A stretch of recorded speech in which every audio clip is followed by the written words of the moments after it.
I am a lover of projects that take less than 2 hours, less than an hour to make, which is why I'm bringing you guys this tutorial for this gathered midi skirt I have on here. This took 52 minutes. That's how long it took. No sewing pattern required, just two materials, so the main fabric and an elastic band, and you have yourself a cute skirt. You can switch out the fabric for something thicker if it's a colder time of the year. However, I would say that the longer you make your skirt, the fuller your gathers would be and the more dense the waistband is going to appear. So just keep that in mind when you're cutting and stitching your skirt. It is super beginner friendly. You need very minimal sewing experience to actually make this skirt, and I hope you guys have fun recreating yours for yourself. I made one for myself and for my daughter, and we actually wore it to church. It was just so adorable, so cute. We got these beautiful pictures and made such a cool memory wearing pieces that I made from my home. So have fun creating yours for yourself. Give this video a thumbs up if you enjoyed. Make sure to tag me on social media at KimDaveDesigns, and let's get straight into the tutorial.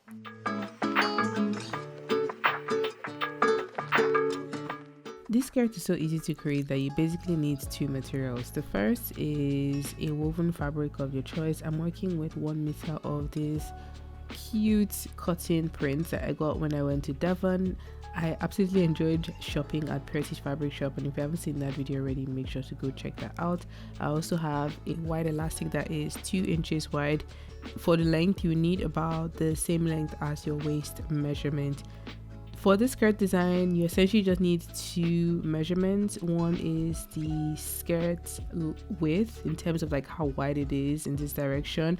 It has to be around 2 to 2.5 inches wide, and then length, I worked with 28 inches, so it ended up being like a medium length for me.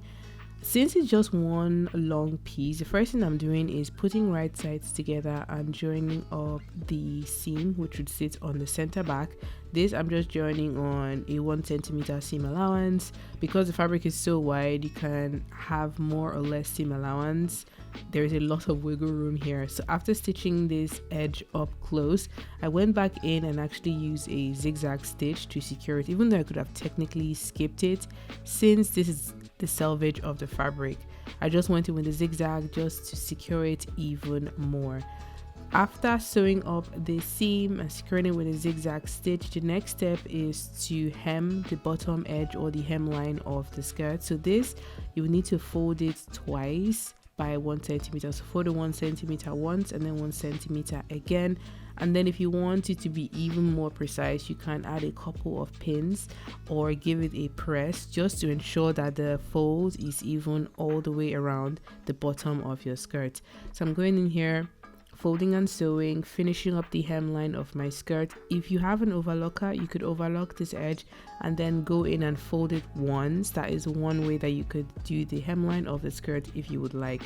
So that's the bottom edge or the hemline of the skirt all done. You could give your piece a press if you like, but you will need to cut an elastic band that is the same length as your waist measurement. My elastic is about 2 inches wide, so it's a nice width that would sit really well on the waistline.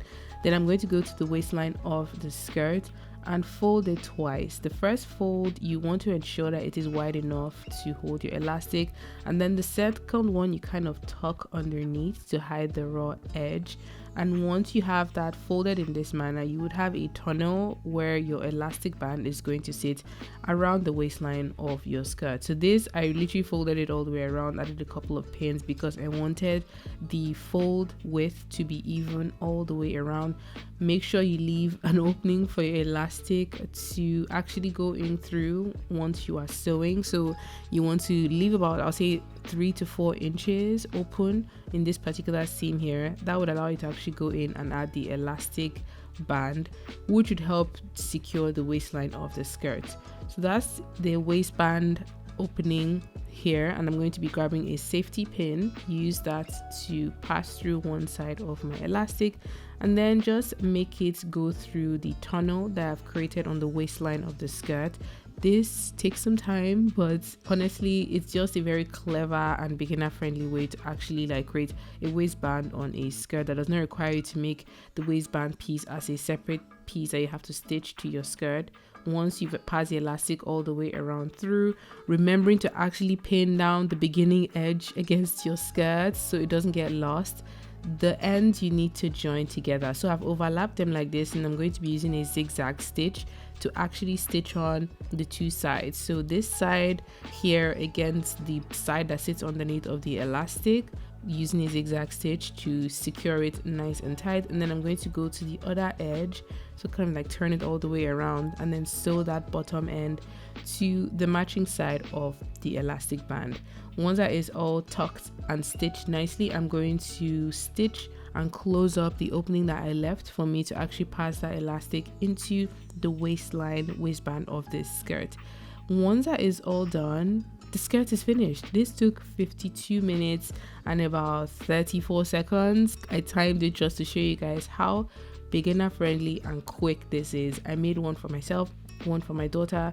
I wore it to church. It was just so comfortable, so cute, and it's like an easy afternoon project you can do without having to overthink a lot of the details. So if you recreate this for yourself, make sure to tag me on social media at Kim Dave Designs. I hope you enjoyed watching this tutorial. Have fun creating yours, and until my next video, have a good morning, afternoon, and evening wherever you are.